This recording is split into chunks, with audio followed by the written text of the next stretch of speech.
Ah yes, Six Flags Whitewater.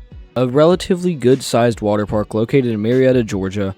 Six Flags Whitewater is the branched-off separate water park from Six Flags over Georgia, located just about 20 minutes away. And I have to admit, Six Flags, I'm impressed with the slide lineup you have here. There's so many old slides, so they're really janky and so much fun. But I haven't visited this place in years because, well, I was worried I would die if I drank that water. And so this year, I decided to revisit to see really if it was just as bad as I remember. And I have to say, I was pretty impressed. It's just about the same cleanliness as a normal water park, I would say. But oh boy, there was a lot of other problems. And so in this video, I'm going to explain why you might want to consider not visiting Six Flags Whitewater at least this season until Six Flags can work out some of the problems. Now, it is important to note before we begin that none of this is targeted at any of the staff members as well as the management at Six Flags over Georgia. I'm simply sharing my experience so that way Six Flags can fix it if they're seeing this, and so that way you can decide if you really want to visit Whitewater this year in 2026. So in this video, I'm just going to give you a rundown through my whole day, telling you what went wrong, what went right, and what they could do better. So we arrived at the park right as it opened, and we're there at the gate pretty much like 5 minutes after opening. We went straight, got a seat at the kids area, and me and my brother went straight to Tornado, which is their pro slide funnel slide. This is one of the most popular rides in the park, and I had actually surprisingly never been on it, so I really wanted to try and get on this visit in case we didn't visit in a while. This ride was operated literally perfectly, just like any other water slide, except for the fact that they didn't inflate all the tubes, so we had to wait a little bit for them to inflate all of them. We met up with our mom, and then we went and did the Bahama Bob slide, which is their family raft slide. And this is where troubles start to happen. We took my baby brother on this for his first major slide, as it's a relatively calm raft slide. And he is about 8 inches tall, I would say. So we sit down, and he's wearing a life jacket, because as far as we know, he's supposed to wear a life jacket. And the lifeguard tells him to take the life jacket off, so we take it off just fine. And he's sitting in my mom's lap. The lifeguard says he has to sit on his own and hold on. And so we try to get him to do it, but he won't do it, because he's a baby. He doesn't understand. So he's like, okay, fine. He can sit in your lap because he doesn't meet the minimum height requirement. And we were like, what? You didn't even measure him. He's definitely tall enough to ride this. And she's like, oh, it's fine. It doesn't really matter. Which, by the way, it does matter. This is a ride. You should definitely care about the height requirement.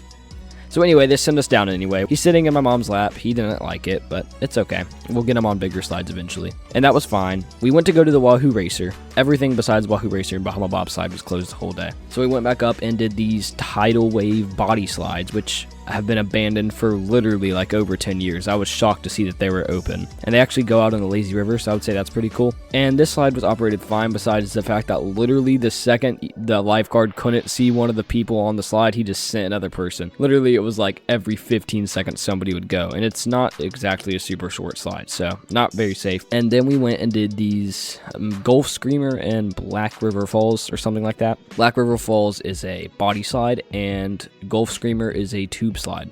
So we get to Gulf Screamer, we did both sides, and there was the same lifeguard both times.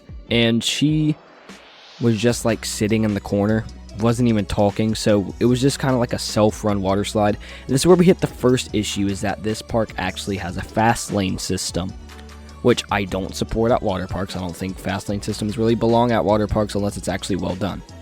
This is literally the worst attempt at a fast lane system I've seen in my entire life. There's no marking whatsoever, and lifeguards aren't regulating it at all. So people can simply just walk up the fast lane. Lifeguards don't even give them a second look. They can just cut in front of everybody. This is like a problem that was on every single slide. It was absolutely insane. It was worse on some than others. Thankfully, Gulf Screamer has like no tubes for it, so there wasn't even a line up at the top. There should be a bigger line on the platform than there is at the ground. So that slide twice. It was practically a walk-on because, again, we're just sprinting throughout the park trying to get as much as done before it gets busy. And we do the 2 Black River Falls slides. And this is me and my brother's friend, is what we like to call him, because we're pretty sure the only English he knew was the safety spiel. We made a joke with him when we got up, because he was the only person up there, and it's an insanely large platform for just 2 slides. And he gave us a weird look and started going on the safety spiel. So that was a little awkward. It isn't really bad. And then we tried to go do Python Plunge, but we chose not to because it was a long line. We were like, okay, we'll come back later, which, by the way, was a horrible idea. And then we went and did the Mutiny Chute, which is like the slides that end like 3 to 4 feet off the ground, or the water in this case. And it's funny enough, you were required to have a life jacket on this one. There was no problem here, besides it's just odd that you have to have a life jacket. And then we went and did Typhoon Twister, which was also run perfectly just like Tornado. So kudos to the Tornado and Typhoon Twister crews. They were perfect that day. Running great. The only problem is that when we got off the slide. So on Typhoon Twister, what you're supposed to do, I'll probably have a diagram on the screen, is that to the left of the splash pool, you're supposed to wait and pull the tube out of the water, which I thought was happening. That's what happened when me and my brother did it. We got off and walked out the pool expecting the lifeguard to stand it up and the people out next in line would do it. People next in line, in this case probably about a 40-year-old dude, wasn't there and decided to start screaming at me and my brother because we didn't help get the tube out. So we just walked away. So after that, me and my brother went to go get our swim shirts, which we had specifically for Dragon's Tail. Because if you know anything about Dragon's Tail, you know that you get an absolutely illegal amount of airtime on that slide, and it's hilarious. You're on the final drop, you're pretty much in the air halfway down. Again, I'll do a full review of this water park probably at the end of the season in case I decide to revisit, although I doubt I will.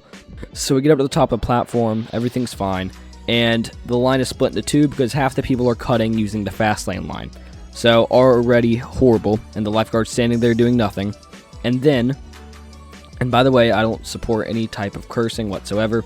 Some lady starts screaming at a guy, and in this situation, he is white and she is African American.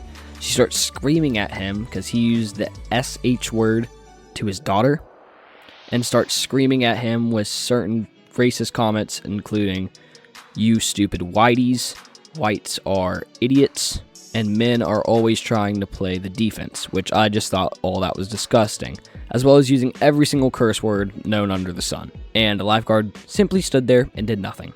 Eventually, the man had the common sense to just jump onto the slide and go down, which, good job, and never saw him again.